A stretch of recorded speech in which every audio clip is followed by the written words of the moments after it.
about God as a male? Who's to say that God has a gender? Oh, that's very simple, ma'am. God doesn't have big biceps and facial hair. When we say God is he, the only reason we say he is because we don't have a personal neuter pronoun. The only neuter pronoun we have is it. And God is not an it. God is a personal being who loves.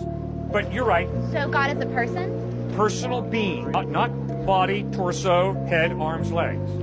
Personal being. A spiritual being, but not an it. God is not the force. God is a personal being who loves you. It's pretty good news, isn't it?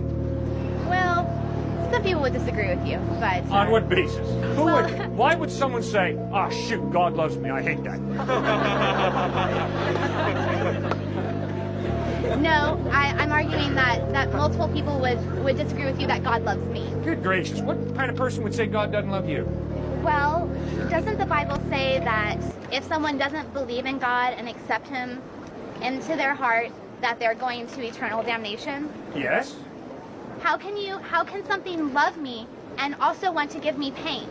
How can something love me conditionally? That's not love. Love is unconditional. And if God loves me, then he, she, it is not sending me to eternal damnation. All right, all you got to do is think carefully.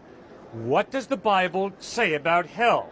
What it says crystal clearly is, heaven is relationship with God, together with God. Hell is separation from God. And because God is tolerant, and because God respects your free will, God refuses to force you to live life now with him and then haul you into heaven to spend eternity with him. Instead, he respects your free will. And if you choose to live your life separate from God, you have that right. He's tolerant. He respects your right. And he's not going to force you to spend eternity with him in heaven. If you want to live your life separate from him, you'll spend eternity separate from him. That's hell. So hell isn't this eternal pain and anguish. It's just me not being with God? Well, wait a second. You're a beautiful woman.